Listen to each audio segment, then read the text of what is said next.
Hi, I'm Jim Roberti. Eversource recently produced a webinar on combined heat and power, also known as CHP. In the presentation you're about to watch, I talk about the benefits of combined heat and power, both on the environmental side and the financial side. I also give an overview of all the available technologies, and we discuss all the factors that make your company a great candidate for CHP. There's information out there as well on the financial incentives that are available through the utilities and the state. But most importantly, we examine how CHP helps to ensure 100% reliability and business continuity. Now, we've all seen these video presentations, and they can go on and on and on.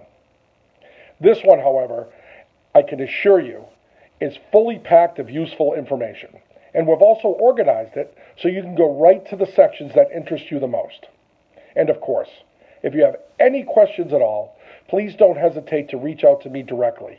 Jim Roberti, Gas Technical Sales, Eversource. Enjoy the presentation. Have a great day. Welcome to today's webinar brought to you by Eversource Energy. Today's topic is going to be saving energy and money in a challenging economy with combined heat and power. Today's presenters, we've got Jim Roberti, Technical Sales for Eversource. Jim's got over 30 years experience organizing and helping organizations of all sizes save money with CHP. Second presenter is going to be Tom O'Rourke, Technical Sales with Eversource. He's got 25 years experience as an environmental engineer as well as a technical gas sales. I'm Eric Burgess. I'll be today's moderator. I'm with the Energy Solutions Center, a Washington, D.C. based trade association. So I'll be today's moderator. One shameless plug from me from the Energy Solutions Center is check out www.understandingchp.com. Tons of information related to CHP, a brand new magazine related to all the different customers. Who else has done this are all listed throughout this magazine, real customers with real CHP stories. So check out that website when you can. So I'm going to turn things over to Jim, and he's going to take us through the first part of this, and then Tom will jump in later on. Thank you, Eric. And I just want to say, once again, this is live, so anything that happens, hang on to your hats. Anything can happen. But I want to thank everybody for taking the time today. And I want to thank Eric and his organization.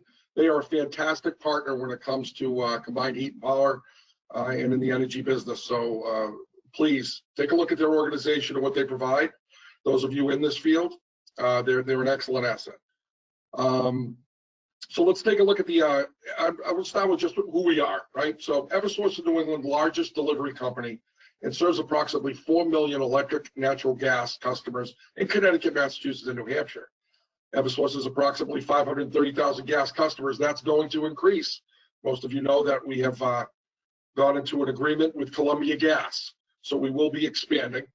As you see at the bottom, Eversource and Columbia Gas, we joined in the fall of 2020. So coming up, we're going to add another 300,000 gas customers and certainly a lot more opportunity for combined heat and power.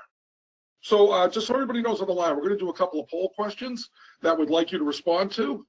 Eric, go right ahead. All right. Should see the first poll on your screen. So we had 58% very, 31% somewhat, and 12% not at all. Okay. So what is CHP? CHP 101 for everybody. This is as basic as it gets. So for those of you 12% who don't know what it is, you're going to be somewhat, we're going to give you enough information to be dangerous. Combined heat and power is the simultaneous production of electricity and heat from a single fuel source. So if you take a look at the diagram at the bottom of the slide, easy as it gets. Fuel source comes in, turns a generator to make electricity. No different than a generator that you have at your house if you have a generator at your house. Granted, they become larger and more robust for the size of the facility, but all you're doing is moving a prime mover to create electricity. And when that happens, a tremendous amount of waste heat is developed. And instead of sending that waste heat into the sky to heat the birds, we capture the waste heat and you get free heat and hot water out of it.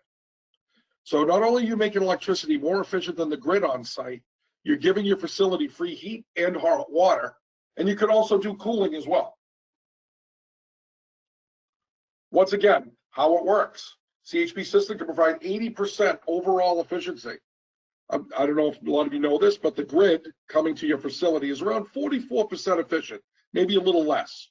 When you do combined heat and power and you use the thermal, that heat we talked about going into the sky, you could get up to 80% efficiency. So the key to all combined heat and power is to really have a thermal load, whether it be steam, hot water, cooling, heating. Either one of those is great. We're trying to put as less heat into the atmosphere. A usual efficiency of these engines themselves, or what I like to call the box, it can be from 23% to almost 50%, depending on what it is. And we'll get into some of those technologies in a little bit. But it's fairly basic, everybody. Look at the bottom. The fuel goes in. That fuel can be any fuel. That fuel could be natural gas. That fuel could be propane. That fuel could be biodiesel. That fuel could be anaerobic digester gas, regardless. It goes into that engine. That engine turns that generator, you see that goes over to the right, and provides electricity to the building or the grid. Talk about the grid part later.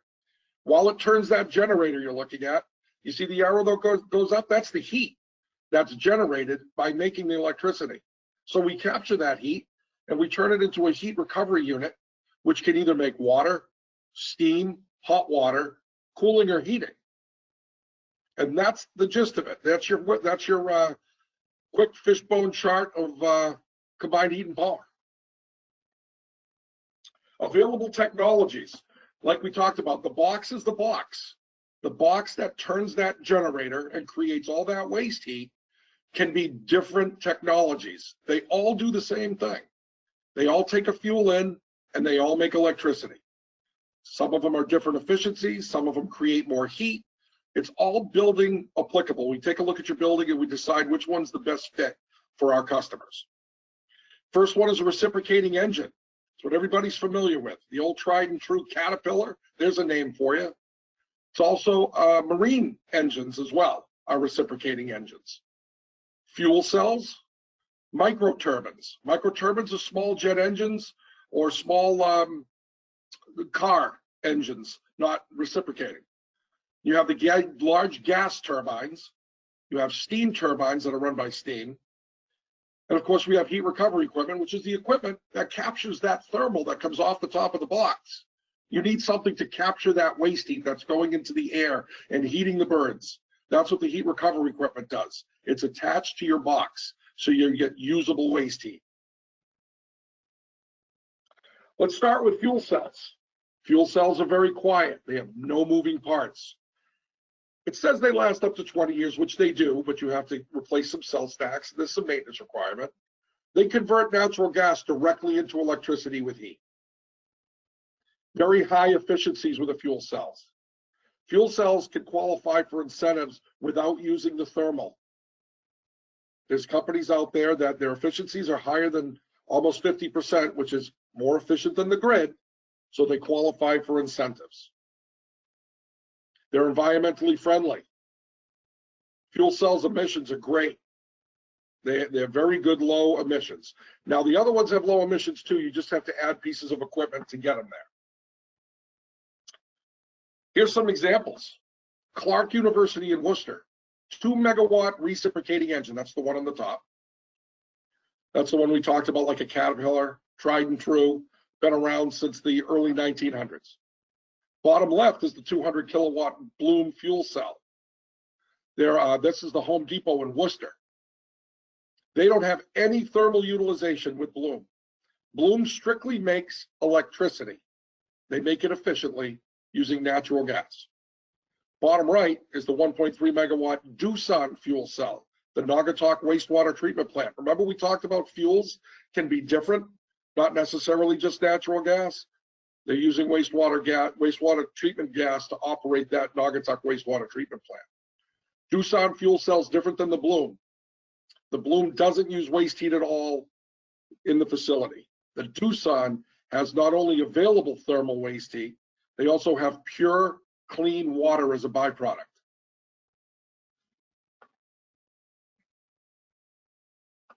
Little technical summary. Here's a container being loaded, a 600 kilowatt natural gas engine. As you see, it looks like the back of a tractor trailer truck. It's got low noise because it's in an insulated box. meets all the emissions requirements. It has catalytic converters. Some of them don't need it, but most of them do. They're reliable. They're, like I said, they've been around since the 1900s. Maintenance is the key to all of these. All right. Typical project scope. We like to do an energy study. Obviously, you select your equipment, permitting, construction, installation, service, and commissioning. There's a little bit involved in here, but the utility and a lot of the vendors that might be on the line will take you through the whole thing and make it as painless as possible. Here's some other engine examples. UMass Dartmouth, we have a 1.5 gas turbine. That's a very large turbine. Fire with natural gas, and I believe it's heating dorms and some of the other facilities out there at UMass. And if you're bottom left, you can see what other customers have done with their combined heat and power. That's at the Dedham Racquetball Center. It's a 150 kilowatt man engine, and the customer actually built a castle around it because he wanted it to look good, because in the back of Dedham Racquetball, they have a big kids area where they have kids daycare, and it's all Disney style. So he decorated and made it look like one of the castles that would be at Disney. Then on the right, you have a 550 kilowatt man engine unit. They've been around, MANN has been around a long time. I believe that's in Fitchburg, Massachusetts. You can see what it looks like inside the container. As you can see, it almost looks like a car engine.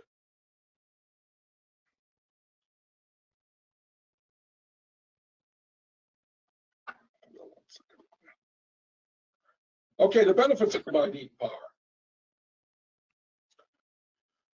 Also, if you notice, we say combined heat and power in DG.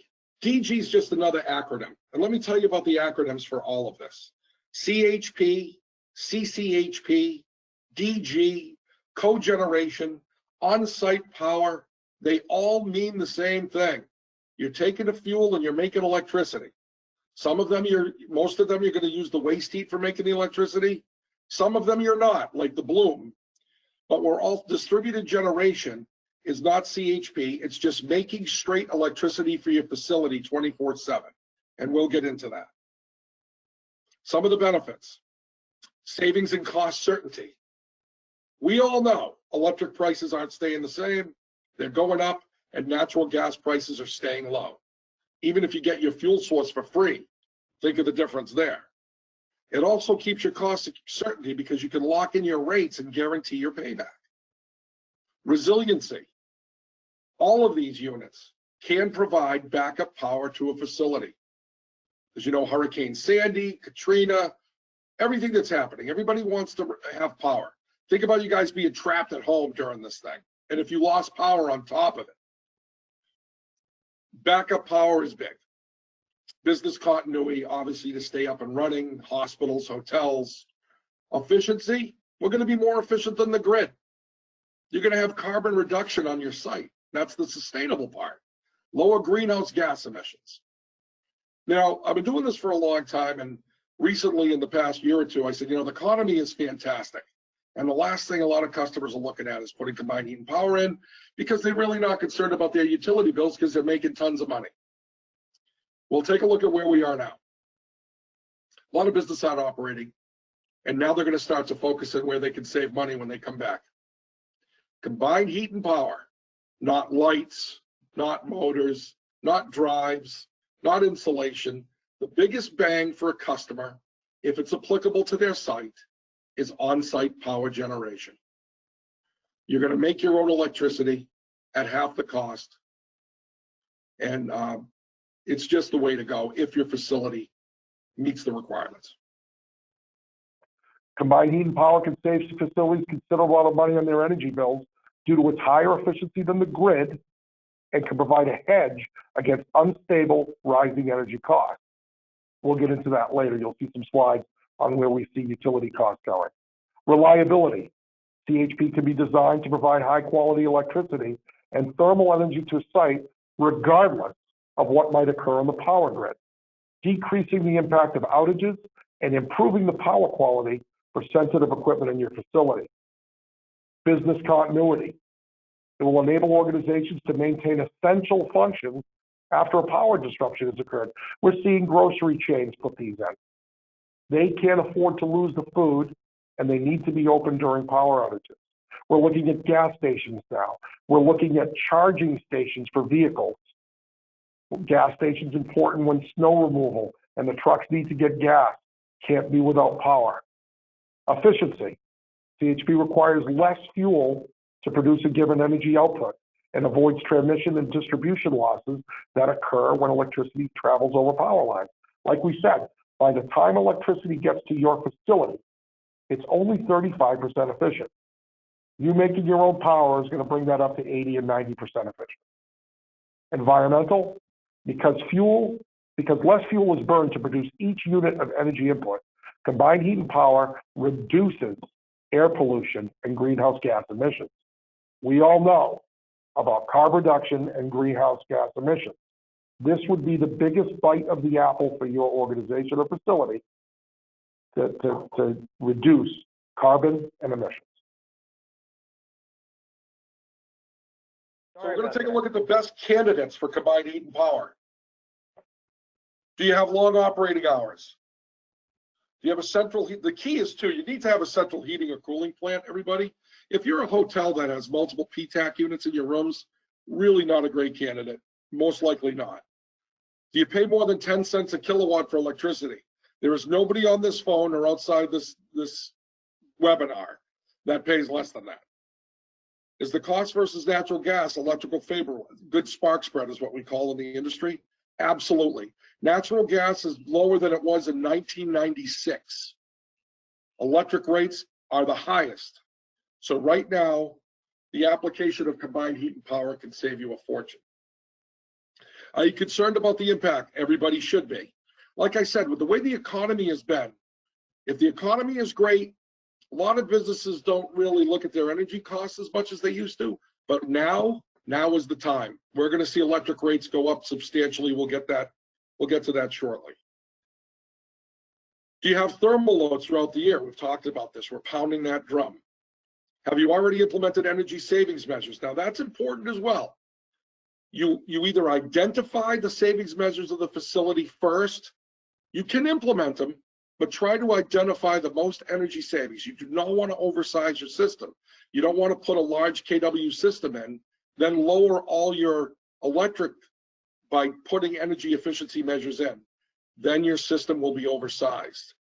Let us identify all your energy savings measures that you could implement, and then we can size the unit properly to make power 24/7 for you. And if you're interested in reducing utilities' impact on the environment, combined heat and power is a no-brainer. With higher efficiencies, higher thermal efficiencies, carbon, making your power on site is a grand slam for the environment. Take a second to answer this question. Yep. Based on what Jim just reviewed, does your organization appear to be a good fit for combined heat and power? Kind of yes or no, or not sure? If you say not sure, you're definitely getting a phone call from Jim afterwards. So let's see. You should be able to see the results on screen now. Oh, that's great. All right. Perfect. All right. Jump right back in, Jim. Yep. So electric costs, this is what everybody needs to hear, including our vendors that are on the line. High, rising, and unstable. That's what my wife describes me as. Rate increase are getting attention of business owners. They certainly are now, everybody. You're not going to get natural gas any cheaper, but our electric rates, and I'll show you the graph in a second, our electric rates are one of the highest in the country. Here it is. Connecticut. Connecticut is the gold medal winner. Massachusetts is the silver. And they're going up and up every year. And we predict that it's going to continue. Why are they increasing? Well, we're getting rid of a lot of nuke plants that everybody knows. We're retiring older plants. And the state clean energy goals. Those are all incorporated into a kilowatt. ISO New England. We have a lot of grid problems. So is it the right time for combined heat and power? Take a look at this slide. North American natural gas production. We have a ton of natural gas. That means gas prices are going to be stable for a long time. So when we do a pro forma for you, meaning a payback scenario, you be pretty confident that the natural gas is not going to fluctuate too much. And here's the good news or bad news.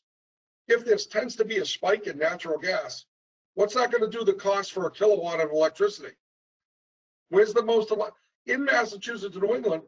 What are we making electricity with as a utility? We're making it with natural gas mostly.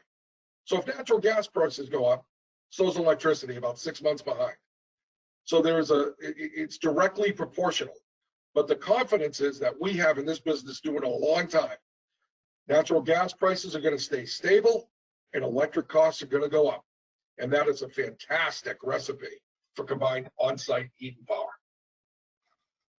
Reliability, resiliency, and business continuity. All the storms. Are you ready for the next storm? And by the way, I'm talking to the vendors too. Any vendors that are listening, you got to listen to all this stuff. This is your, use this for all your sales pitches. Feel free to take these slides, but are you ready for the next storm? We know what happens. Would there be substantial business safety or health impacts if your electric supply were interrupted? I think the answer to that is pretty much yes. That's why all the hospitals, we're now seeing data centers looking at combined heat and power. Data centers can't lose power at all. Grocery chains, we're starting to see grocery stores using the sub-refrigeration in the grocery stores. They can't afford to lose power. They can't afford to throw food away. CHP delivers security and a peace of mind.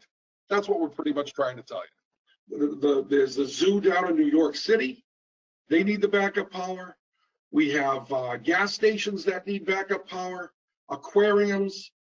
Most of your facilities now are really requiring backup power. And instead of putting a backup generator in, take a look at combined heat and power. Why have what we call a stranded asset sitting outside on a pad, not running and just sitting there for an emergency? Use combined heat and power. Make that asset make you money and save money and deliver you environmental benefits on top of it. That's the biggest ancillary gain you have, is environmental. We're going to continue on the environmental benefits. There you go. Source to site efficiency. Look at the bottom one. You're going to reduce your generation losses and T&D losses. So as I spoke earlier, the efficiency is about 44%, that's on the high end, of electricity to your facility. By you making it on site, you're going to get up to 80 to 85% overall, as long as you're using that thermal. Conventional power plant, 35 to 45% useful energy by the time it gets to your site. And they're just taking the waste heat and heating up the seagulls at that power plant. You're going to take it, you're going to use 75 to 85% of the electricity, and you're going to cut down that you're going to cut down their wasted energy by 15 to 25%. Emissions, CHP emissions versus grid. Once again, take a look at these graphs. Look at the grid power of the CO2 compared to a CHP. Look at the other emissions in tons and numbers per year. Grid power, NOxes, SOxes, compared to CHP. We all know there's going to be a time, carbon tax, whatever you want to call it, they're going to be after you on on-site emissions. Let's take a look at some of the financials. There are tons. There's no reason, if a combined heat and power makes sense financially, there are plenty of ways to finance these projects and not come up with any capital. They have things that are called power purchase agreements. There are a lot of vendors and company out there, no upfront capital required. Maintenance would be included. You could actually take advantage and have savings on day one with a PPA. Also, if you do cash, the reason you could do a cash purchase is because you get all the incentives. We're seeing paybacks for combined heat and power under 3 years now. You could get a loan, a capital lease, operating or tax lease, tax exemption municipal lease, energy performance contracts, or even an energy service agreement. All our vendors and everybody out there have all these available to you. I would suggest you'd use the utility to sit and go over all of this with you to see what's right for you. But I'll tell you, if you have one that has under a 3-year payback, then you're missing the boat if you don't go forward with it.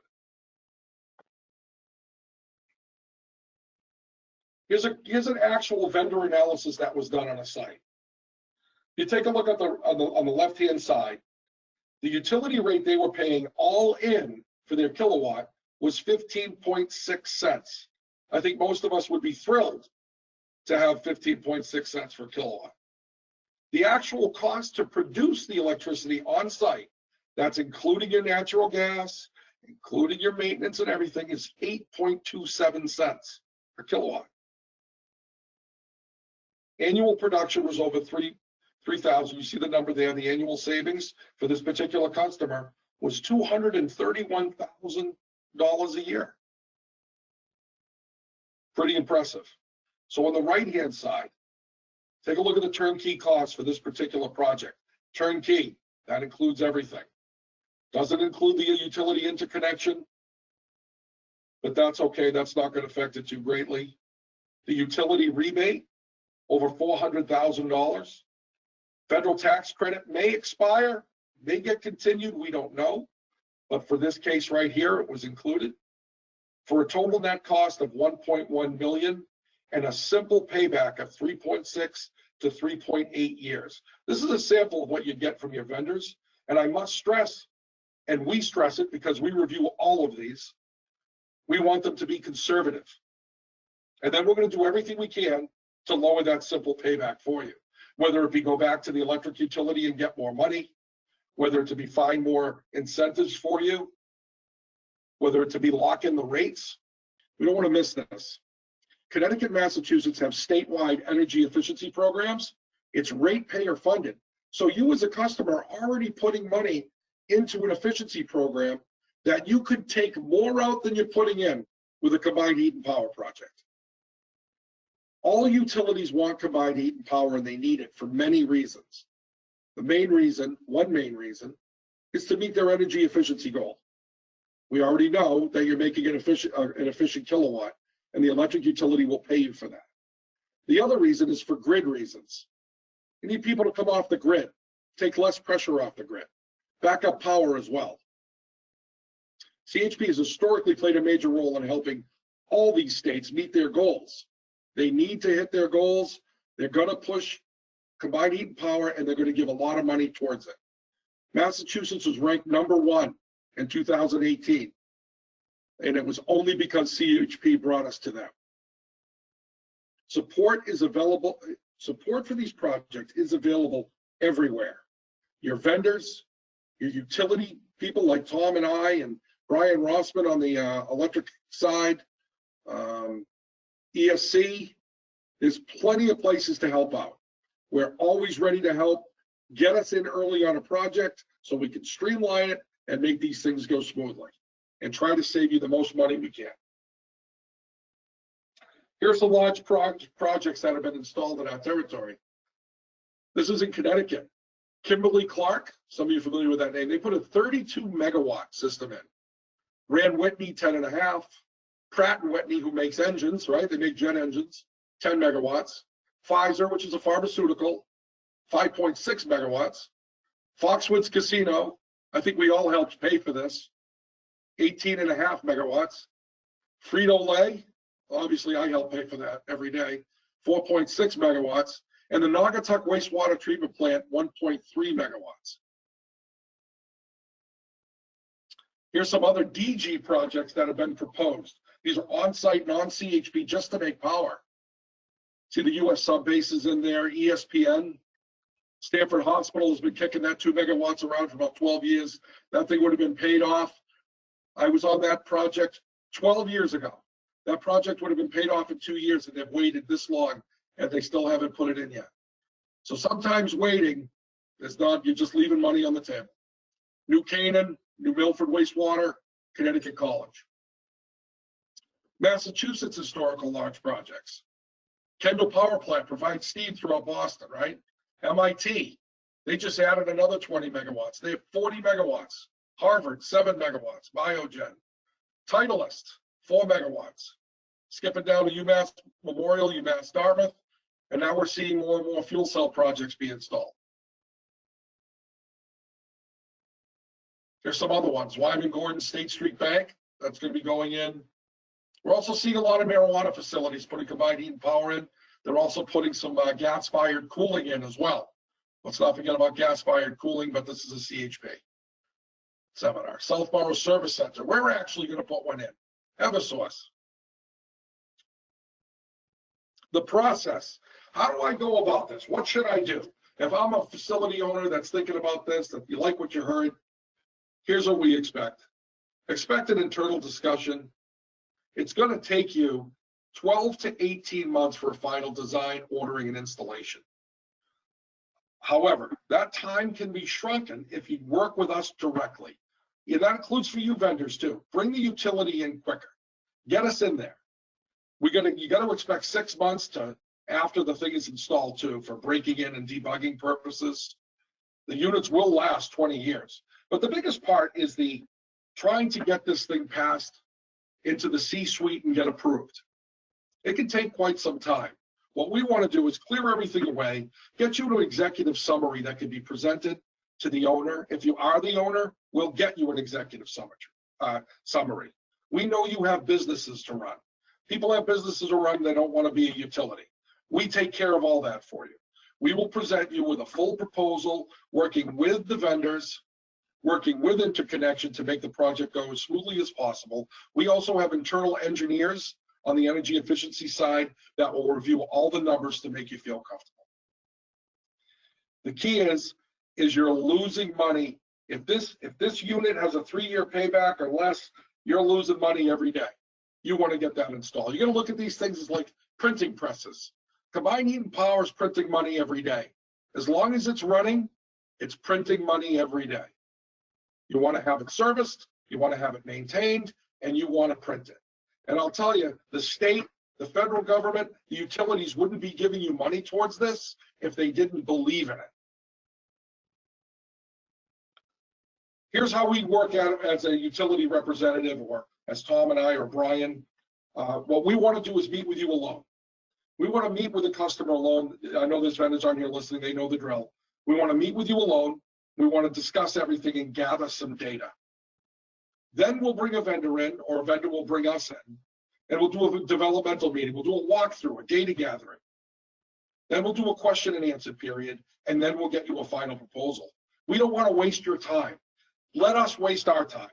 Let us do all the work. You focus on your business, and in step 4, we'll present you with exactly what you want. A single-page explanation with all the engineering data backing it up. If we find in step 1 or step 2 you do not have one, we will tell you immediately, and then we will recommend energy efficiency measures or other options like gas-fired heat pumps and gas-fired cooling. We're not just out there to put CHP DG in. We're out there to try to save you as much money and save you as much energy as possible. That's our directive by the state and the utilities. So the question is, which is more important to your organization, managing/lowering energy costs, adopting clean energy and renewable energy practices, or are both equally important? And while you're answering that question, my second shameless plug, besides understanding CHP.com, you can go out to gasheatpumps.com as well. There's a ton of information out there, case studies on people that are putting heat pumps in. You can't beat what Tom said, 130% efficient heating. You don't get any higher than that. And then the cooling side, because of the rates and the electric rates in the New England region are very high for electric, and the gas prices are cheap in the summer, it's just a win-win. So let me see what we got. I got about a little over a third have voted. So you just lock in your votes there, and I'll show you the results here in a second. All right, you should see the results on the screen there. The majority of people are saying that both are equally as important. Saving carbon and saving money are equal. And then you got about a little bit higher on the clean and green versus saving money. One thing, Eric, I'll just throw out there before we start with questions is your CHP, your thermal cooling, your gas-fired heat pumps, renewable, they're all going to be, they have to be sustainable. They have to have cost effectiveness and reduce carbon. And what we claim is a CHP system is going to be electricity at 1/3 to 1/2 the carbon and half the price or better. And that's why you're going to see these great paybacks. And that's with today's prices. And with all the renewables going in, the price is not going to go down for electric. And that's it for me. You guys have any final parting thoughts? I hope everybody's being safe. And I can't stress that the Energy Solutions Center, the group that's put this on, they have tons of material. Please take advantage of it. And please call Tom and I soon, sooner rather than later, when it comes to combined heat and power, DG, heat pumps, gas-fired chilling. Get us involved. We'll uncover all the money. We'll let you know if it's worth it or not, and you'll have the backing of the utility. What could be better? That's right. Well said. Thanks all. Thanks, Jim. Pleasure. Thanks, Tom. Thanks, Everybody everyone. be safe.